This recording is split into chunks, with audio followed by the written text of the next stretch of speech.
Assalamualaikum warahmatullahi wabarakatuh. Perkenalkan, nama saya Restu Hidayat dengan NIM L1A120100. Sini saya akan mengumpulkan tugas tutor poin 10, yaitu menyampaikan kembali ceramah yang bertemakan mengetuk pintu langit, menebar damai di bumi dalam menjaga negara kesatuan Republik Indonesia. Di sini narasumbernya yaitu Profesor Dr. Kiai Haji Nasaruddin Umar MA.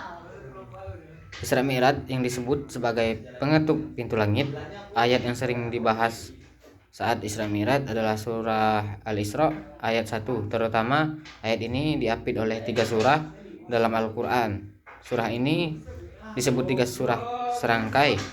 Sebelum surah Al-Isra, kita diantar oleh surah An-Nahl atau surah Lebah, biasa disebut surah kecerdasan intelektual, karena di situ secara menakjubkan Allah mendemonstrasikan serangga kecil bisa menciptakan sarang dan memproduksi madu.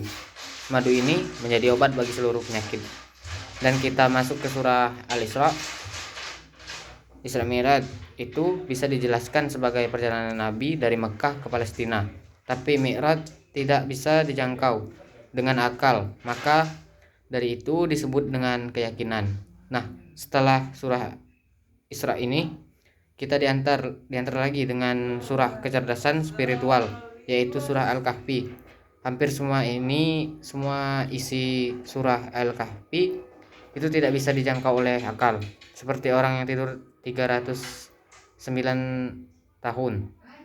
Apabila suatu surah diawali dengan kata subhana atau tabarakah, artinya maha suci, itu mengisyaratkan ada sesuatu yang tidak bisa dijangkau oleh akal, tapi harus melalui keyakinan.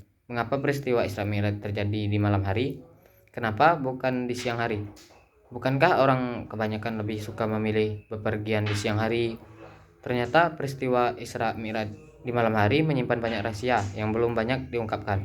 Selama ini peringatan Isra Mi'raj lebih banyak ditekankan pada aspek fikihnya, yaitu sholat sebagai hikmah yang besar dari peristiwa tersebut.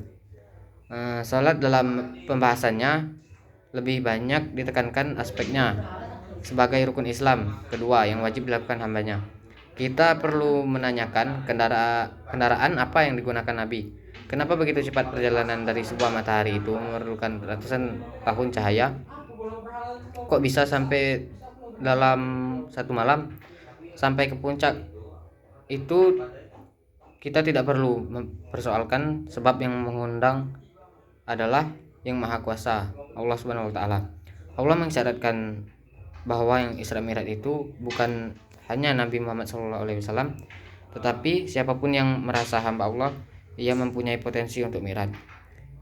Cara yang paling efektif untuk kita sebagai hamba bisa mi'raj adalah menyukurkan mahkota yang paling mulia dalam diri kita, yaitu kepada kepala di hadapan kebesaran Allah Subhanahu wa taala. Sujud ada 2 macam, yaitu sujud simbolik dan sujud hakikat.